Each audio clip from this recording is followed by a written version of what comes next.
नमस्कार दोस्तों, आज की जो कहानी है छत्तीसगढ़ की रहने वाली एक लता नाम की लड़की की है।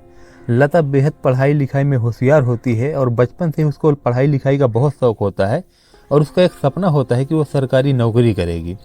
इस तरह से चल रहा होता है। लता अपनी पढ़ाई करती रहती है और धीरे धीरे जब लता का टाइम गुजरता है, पढ़ाई पूरी हो जाती है।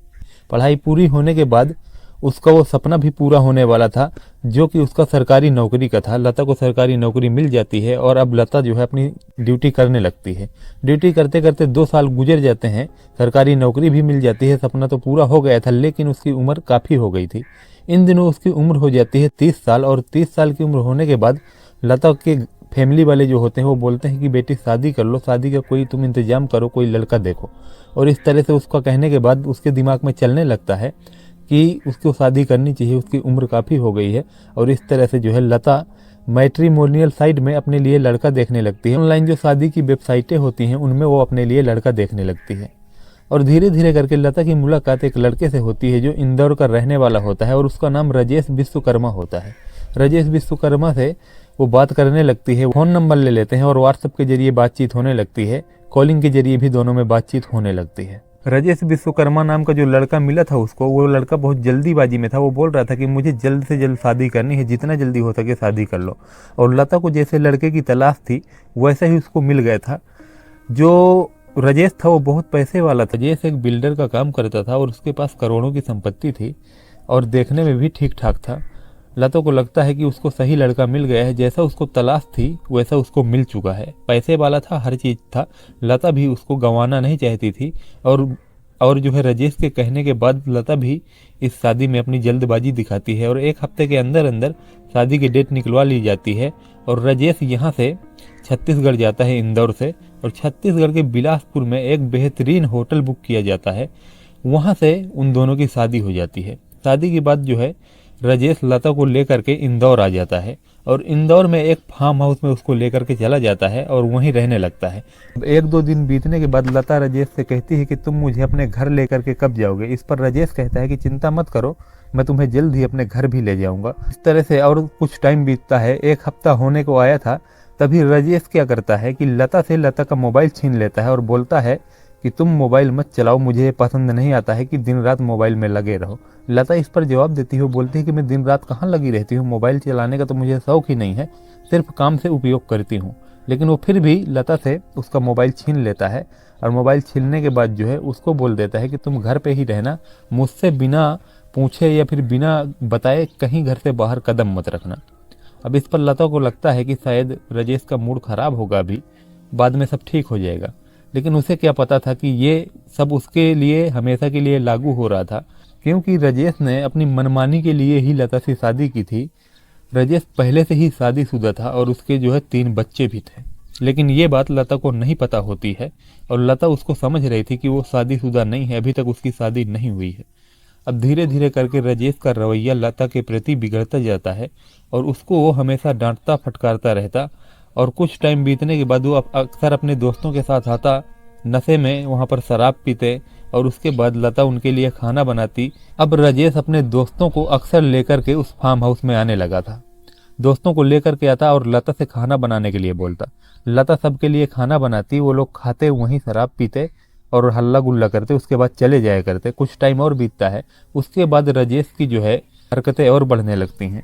अब राजेश अपने किसी न किसी दोस्त को लेकर के आता, वहाँ पर उसको जो है दारू पिलाता। दारू पिलाने के बाद लता को खाना बनाने के लिए बोलता, लता सबके लिए खाना बनाती। उसके बाद लता से ये डिमांड करता वो कि मेरे दोस्तों के सामने डांस करना है। इस पर जो है लता पहले तो बहुत झिझक रही थी। उसने कई बार अपने पति को मना किया कि ये सब अच्छी बात नहीं है। जब वो नहीं मान रहा था तो मजबूरी में लता उन सब के सामने डांस करती है। इस तरह से चल रहा होता है। अब धीरे धीरे करके राजेश की जो डिमांड थी और ज़्यादा बढ़ने वाली थी। राजेश फिर से किसी न किसी नए दोस्त के साथ आता और उसके बाद लता को खाना बनाने के लिए कहता, वो सबके लिए खाना बनाती है और उसके बाद वो बोलता है कि डांस करो। तो वो सोचती है कि इसका रोज़ का काम है, ऐसे ही करता है।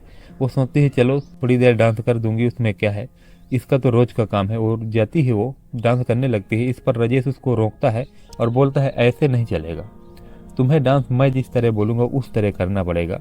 और उसको जो है एक गंदा वीडियो दिखाता है। उस वीडियो में बिना कपड़ों के डांस करते हुए दिखाया जा रहा था। वैसे ही डांस करने के लिए वो लता को मजबूर करता है। लता इस पर जो है बहुत झगड़ती है राजेश से। वो बोलती है कि मुझसे ये सब नहीं होगा।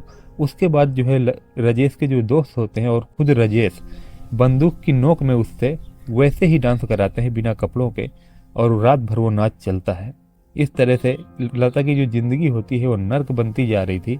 वो वहाँ से निकलने के बारे में सोचती है। उसे लगता है कि वो बहुत गलत जगह फंस गई है और शायद वो कभी यहाँ से निकल ना पाए। इस पर जो है वो सोच विचार करती रहती है। लेकिन अगला दिन आता है और अगले दिन आने के बाद फिर से वो दोस्तों के साथ में आता है, और इस बार कई सारे दोस्त होते हैं और दोस्तों के साथ यही डिमांड करता है। लता को करना पड़ता है, उसके ऊपर पानी डालते हैं और उसको जो है रात भर नचाते हैं। और आज तो हद होने वाली थी, क्योंकि अब धीरे धीरे राजेश के जो दोस्त होते हैं वो सारी हदें पार करने लगते हैं।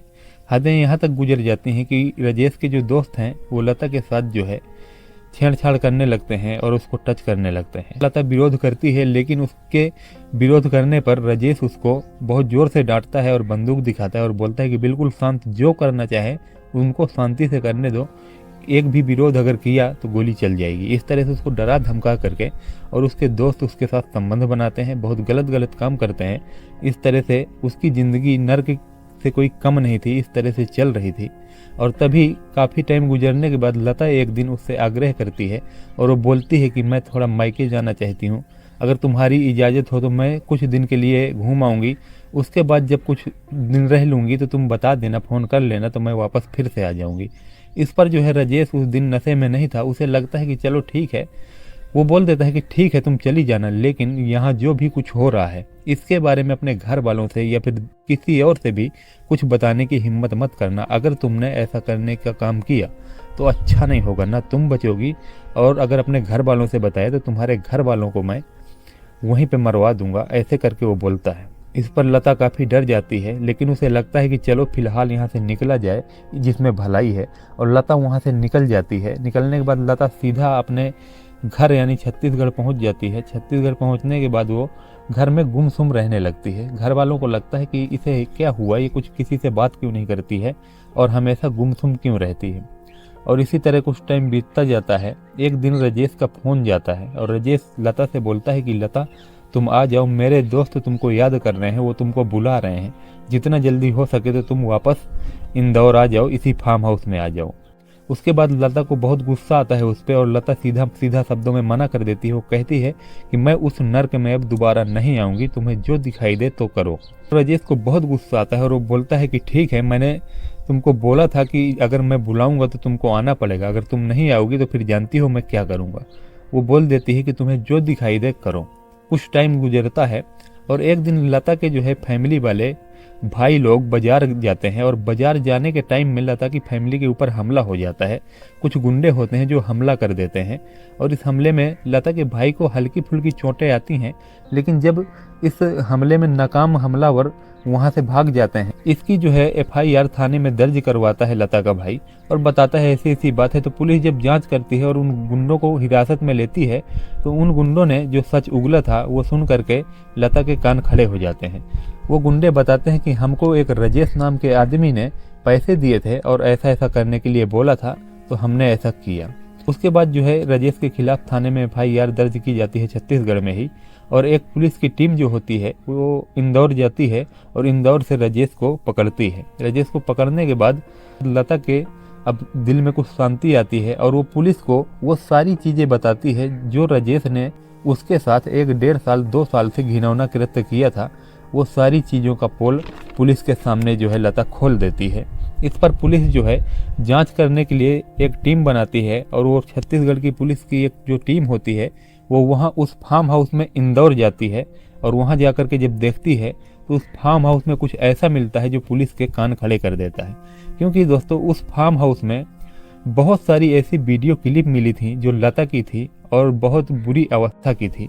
वो सब पाने के बाद पुलिस को यकीन हो जाता है कि लता ने जो जो चीज़ें बोली है वो सब लता के साथ हुआ है और ये दरिंदगी इस आदमी ने की है। उसके बाद उसको जो है हिरासत में लेने के बाद उसके ऊपर सख्त कार्रवाई की जाती है और उसको जेल भेज दिया जाता है, और वो जेल में अब अपने कर्मों की सजा भोग रहा है। और इधर लता जो है अपने घर वालों के साथ हंसी खुशी रह रही है। वो तो किस्मत थी जो लता ने सही वक्त रहते वहाँ से निकल लिया और उसके बाद जो है उसके खिलाफ कार्रवाई कर दिया, वरना उसकी ज़िंदगी तो नर्क बन जाती। लता बहुत खुश है और अपनी जॉब फिर से वापस ज्वाइन कर लिया है उसने और अपने जॉब में लग जाती है। लता को समझ में आ गया है कि वो एक गलत इंसान के चक्कर में फंस गई थी, जो कि बहुत बुरा इंसान है। इधर जांच में पुलिस को ये भी पता चलता है कि राजेश बहुत सारे लड़कियों के साथ ऐसा उसने किया है और पहले से वो शादीशुदा है, 3 बच्चे भी हैं। जो उसकी पहली पत्नी है जिसके 3 बच्चे हैं, वो भी मीडिया को बताती है कि राजेश शुरुआत से ही ऐसा ही है और उसने पता नहीं कितनों के साथ गलत काम किया होगा, चोरी छुपे जो मुझे पता भी नहीं है, ऐसे ऐसे बहुत कांड उसने किए हैं। इस तरह से वो मीडिया को बताती है। तो दोस्तों, इस कहानी से ये समझ में आया है जो मैट्रिमोनियल साइट्स हैं, ऑनलाइन शादी के जो साइट्स हैं, उनमें जो है बहुत जांच पड़ताल करके ही कोई भी रिश्ता करें और रिश्ता करने से पहले पूरी तरह से उसके बारे में जान लें और जांच कर लें, उसके बाद ही निर्णय लें। तो दोस्तों, ये कहानी सुनाने का उद्देश्य हमारा किसी की भावनाओं को ठेस पहुंचाना या आहत करना नहीं था। हम ज़्यादा से ज़्यादा लोगों तक जानकारी पहुंचाने का काम करते हैं, जागरूक करने का काम करते हैं। तो जानकारी पसंद आई है तो वीडियो को लाइक जरूर से कर लें, चैनल पर नए हैं तो सब्सक्राइब जरूर से कर लें, बेल आइकन प्रेस कर लें ताकि हमारे हर एक वीडियो का नोटिफिकेशन सबसे पहले आप तक पहुंच सके। तो चलिए मिलते हैं ऐसे ही नेक्स्ट स्टोरी के साथ, तब तक के लिए जय हिंद, जय भारत।